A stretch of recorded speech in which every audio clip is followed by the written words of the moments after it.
Welcome to the third video in our series on the monarch butterfly. This is Monarch 2B, the external anatomy of the caterpillar. This is a monarch caterpillar doing what it does best. Wandering around on milkweed, having breakfast, lunch, and dinner. There are three parts to the caterpillar: the head, thorax, and abdomen. This is the business end of the monarch caterpillar. You can see surrounding the mouth, you've got all kinds of structures. You've got the spinneret, you've got the labial palps, you've got the beginnings of the antennae for later on, all packaged in this one head of the caterpillar. You can see these structures here will become the antennae in the adult. They serve no function here other than to stand by and be prepared to develop into an important part of the adult structure. The structures here are the mandibles. They work from side to side. They scissors. They're made of a hard chitinous material. They don't wear out. They chop away day and night on milkweed leaves, stems, and flowers. These structures here are called the labial palps, and they are sensory, mostly taste, so the caterpillar can tell it's on milkweed and not something else. And this structure here is unique to caterpillars, and that is that it's a spinneret for producing silk on the head of the caterpillar. Most spinnerets in other members of the arthropod group, like the spinnerets on the posterior end of a spider, are not on the head, but on the tail. There are 6 lenses in the diagram. These are located right here. There's a lens, a lens, a lens, a lens, a lens, a lens, and you can see the structure enlarged to show that these are sensitive to light. So you can see you need a little bit of assistance in figuring out what something like that really means. This is the head of a monarch caterpillar. The thorax, just like in the adult, has 3 parts to it. First, second, and third segment.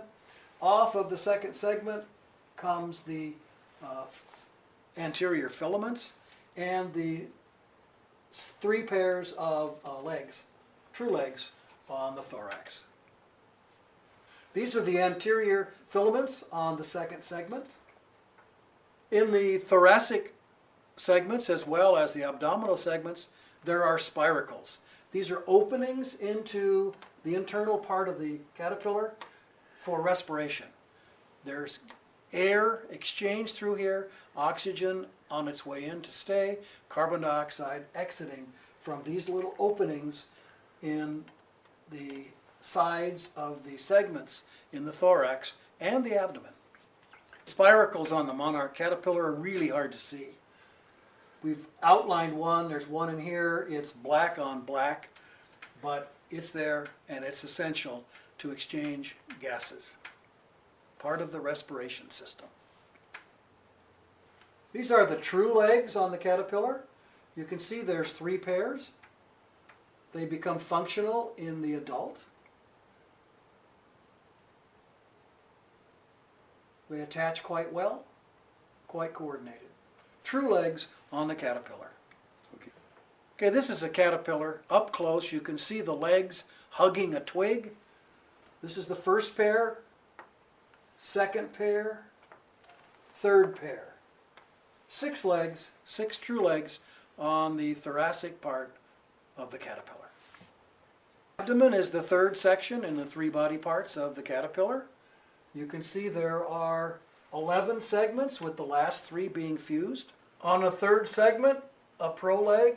On the 4th segment, the 5th segment, 6th, and on the 10th segment is the final pair of prolegs.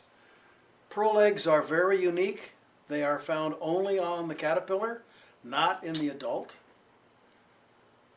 They don't have little suction cups, but within the sphere of the pad are little hooks.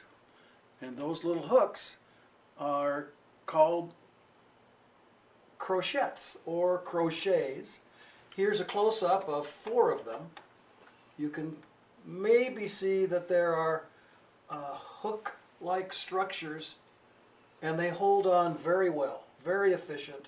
You can see how they're on this stem and not about to fall off. The little crochets, the little crochets. Between the 4th pair of prolegs and the 5th, you'll notice this big space here. Gives it flexibility when the 5th pair becomes a cremaster and is attached to the webbing. So there's a lot of flexibility. This will ultimately be the cremaster. These are the 5th pair of prolegs, and they will nearly fuse and become the attachment point prior to pupation.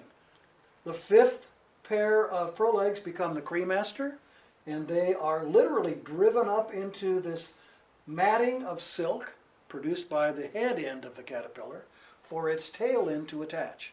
And from this attachment point, the caterpillar will hang head down and shed its skin. These are the posterior filaments on the tail end of the caterpillar. The main job of the larval stage is to eat and eat and eat. And that's what they do best. They produce a lot of frass, several little pellets per hour. More than several little pellets per hour.